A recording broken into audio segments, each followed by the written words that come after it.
her med en lille installationsguide til Open Energy Monitor projektet, eller nærmere betegnet den, der hedder EMON Base, som er her i blokdiagrammet, og den skal køre på en Raspberry Pi. Det her projekt er ret fedt faktisk. Det kører med en basestation, som kører trådløs, det vil sige, der sidder sådan en lille RF radiomodul på den, og så kan man sætte forskellige noder på, det vil sige, at man kan sætte en node på, for eksempel, der måler via sådan et non-invasivt CT-trafo til at måle AC-strøm med. Man sætter den på sin fryser for eksempel, og holder øje med, hvordan forbrugsudviklingen er efterhånden, som den iser til, jamen, så bruger man måske lige pludselig 30% mere strøm, og det kan man så sidde og følge på nogle kurver, nogle grafer på ens, via det, der hedder EMON CMS, som er installeret på Raspberry Pi, EMON Basen. Så kan man så holde øje med det på sin bærbar, eller fra sin mobile enheder, håndholdte enheder, som smartphones, iPads og andet. Men den her lille cam her, det er screencam, det er om installationen af Raspberry Pi, hvordan man får den op at køre.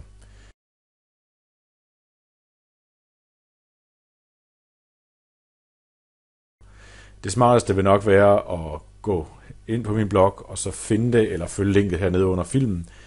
For der vil jeg så lægge de forskellige links, som jeg kommer til at omtale undervejs i den her cam her. Men her for eksempel kan man finde den der, den hedder fedoraproject.org wiki, og så kan man bare søge efter Fedora ARM installer. Den skal man bare downloade, og det er en zip-fil, den ligger her.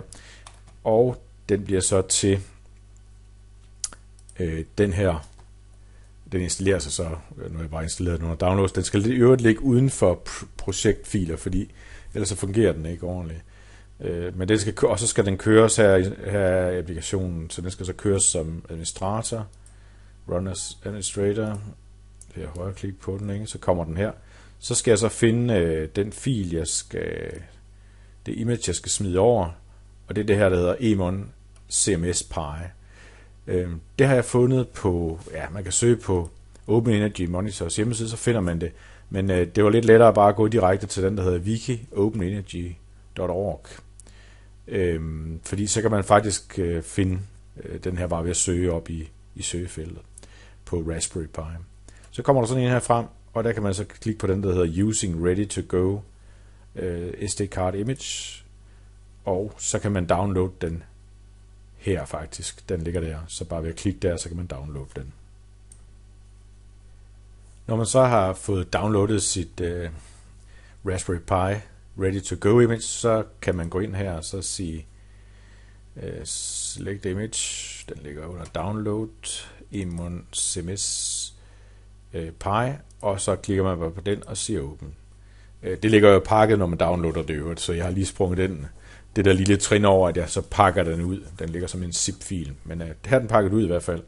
Så skal jeg ind og finde devicen, og der har jeg en 16 GB micro SD-kort, som jeg så har sat i en adapter, eller SD-kort adapter. Og så står den stille og roligt og formaterer kortet og spiller det ind her, som man kan se her. Det vil jeg så ikke bare sidde og vente på.